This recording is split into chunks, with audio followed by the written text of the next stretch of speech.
Hello, this is my presentation on virology, and my name is Noah Fati.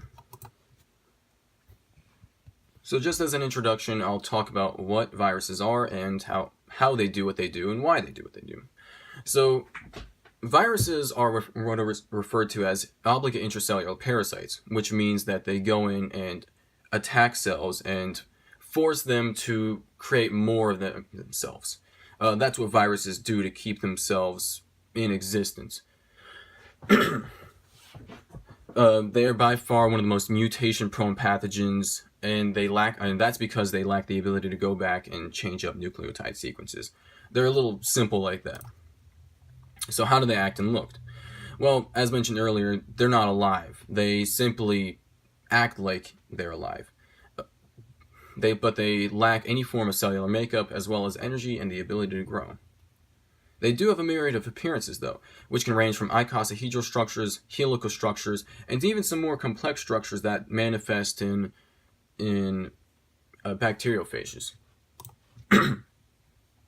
So who are the hosts?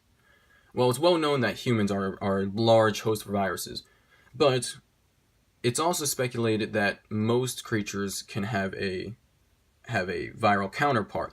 It's just never been observed yet. But phylum Chordata, Arthropoda, and even plants and funguses have been host to viruses. Now we'll go into the actual meat of the subject, the types of viruses that we encounter. And I'll also talk about means of transmission, origins of the virus, adverse effects on the body, how it's combated, and other miscellaneous facts. Influenza, probably one of the most influential viruses that we'll even talk about. Speculated to start out in the late 1800s, but really got its wings, per se, in the 1900s when one strain referred to as Spanish flu infected nearly 500 million and killed about 50 to 100 million. It spread through direct contact and indirect contact, such as sneezing and touching a surface contact with something that was infected. Influenza continued.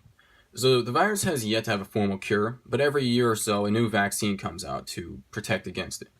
Short-term symptoms include fever, cough, sore throat, headaches, fatigue, sneezing, and runny nose. Long-term symptoms are death.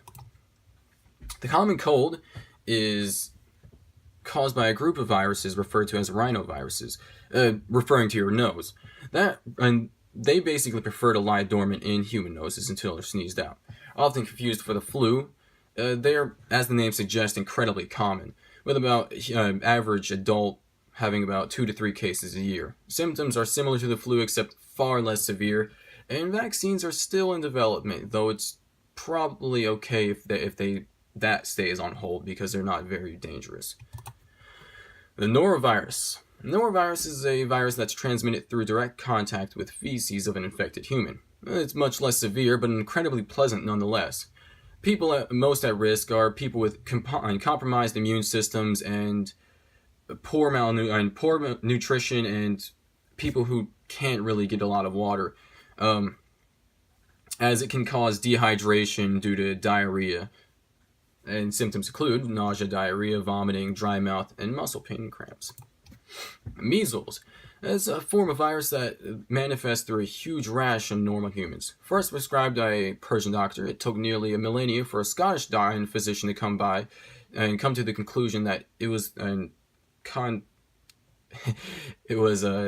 contracted, by the swapping of bodily fluids. In the mid-1900s, a vaccine was created with about 3 to 4 million people that were infected at the time, and 300 to 400 dying a year to it.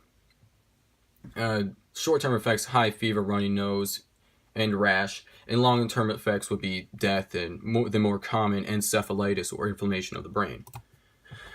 Zika virus is one that's been popping up in more recent years, especially in the media.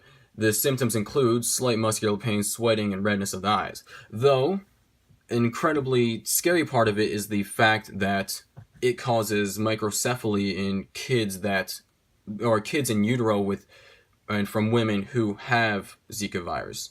That's where the real danger comes from with this virus. The next one is the Ebola virus.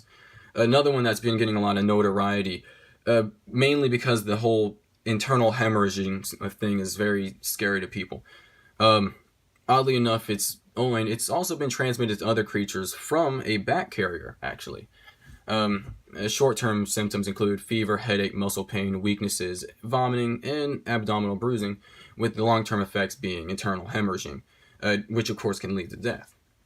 A vaccine is still in development at the time. Now we'll talk about a group, vaccinia, which are really important because it's a family under the pox, and it's a group under the pox family of viruses, which basically got vaccines onto the map, with the smallpox being stopped by basically a cowpox vaccine.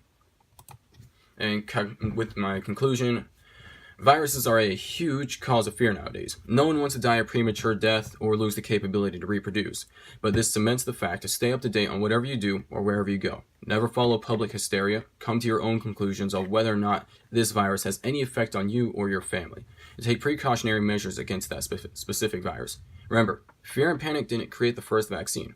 Knowledge did. This is my presentation on viruses. Thank you.